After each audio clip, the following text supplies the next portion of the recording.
1761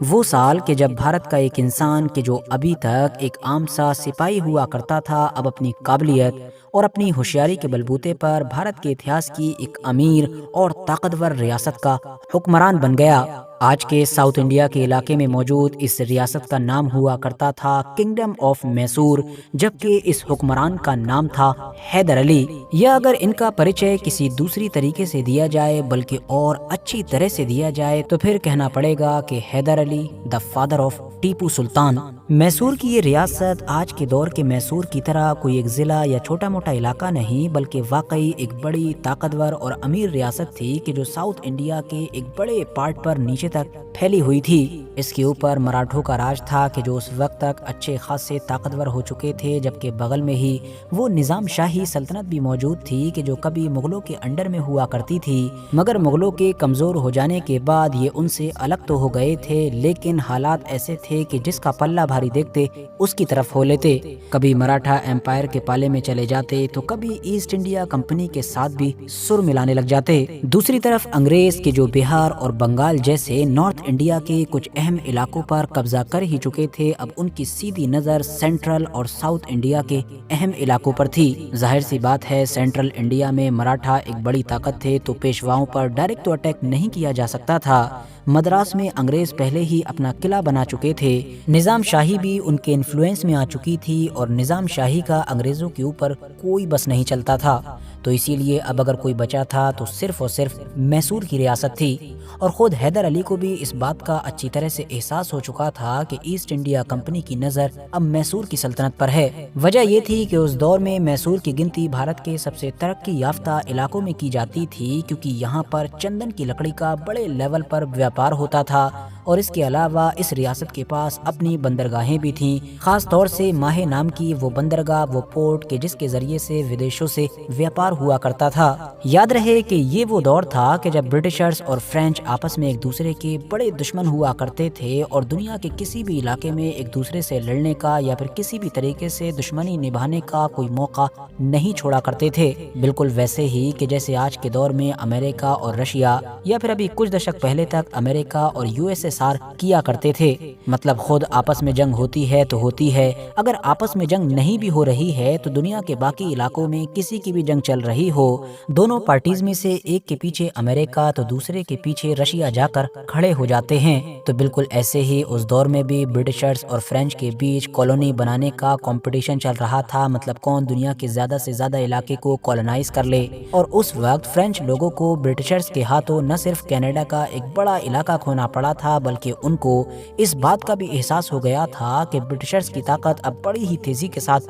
بڑھتی جا رہی ہے۔ اگر خود کی دنیا پر حکومت کو بچانا ہے تو برٹشرز کو روکنا ہی ہوگا۔ اسی لیے جب فرانس کے حکمرانوں نے دیکھا کہ اب انگریزوں کی نظر انڈیا میں میسور کے اوپر ہے، تو انہوں نے فوراً حیدر علی سے ہاتھ ملا لیا۔ اس ڈیل کے تحت جہاں ایک طرف حیدر علی نے فرانس کو ماہے نام کی وہ بندرگاہ دی، تو وہیں دوسری طرف فرانس نے اب حیدر علی کو ودیشی ایڈوانس ہتھیار دیے اور ساتھ ہی ساتھ برٹشرز کے خلاف جنگ میں سپورٹ کا اعلان کیا۔ اور اس طرح سے اب اس جنگ کا آغاز ہوا کہ جس کو ہسٹری میں فرسٹ اینگلو میسور وار کے نام سے یاد کیا جاتا ہے۔ 1767 میں ہونے والی اس جنگ میں حیدر علی نے انگریزوں کا بڑا ہی برا حال کیا، ان کو مدراس کے قلعے تک کھدیڑ دیا، بلکہ وہاں پہنچ کر بھی ان کا پیچھا نہیں چھوڑا۔ میسور کی فوج جب لگ بھگ مدراس کے اس قلعے کو کیپچر کرنے ہی والی تھی، تبھی آخری وقت میں قلعہ بچانے کی خاطر ایسٹ انڈیا کمپنی کا جو اس دور کا لیڈر تھا، اس نے اب میسور ریاست کے ساتھ ڈیل کر ڈالی، جس کو ہسٹری میں ٹریٹی آف مدراس کے نام سے جانا جاتا ہے۔ اس ٹریٹی کے تحت ایسٹ انڈیا کمپنی نے میسور سے یہ وعدہ کیا تھا کہ ان کی پڑوس میں جتنے بھی ان کے دشمن ہیں، ان میں سے اب کوئی بھی اگر فیوچر میں ان کے اوپر حملہ کرتا ہے، مطلب میسور کے اوپر، تو ایسٹ انڈیا کمپنی میسور ریاست کو پروٹیکٹ کرنے کے لیے، اس کی حفاظت کرنے کے لیے میسور کی مدد کرے گی۔ مگر اگلے 2-3 سال کے بعد ہی اس وقت حیدر علی کو ریئلائز ہوا کہ ان کے ساتھ انگریزوں نے دھوکہ کیا ہے، کہ جب 1771 میں مراٹھا امپائر نے میسور کے اوپر حملہ کر دیا، اور حملہ ہو جانے کے بعد بھی انگریزوں نے وعدہ خلافی کرتے ہوئے میسور کی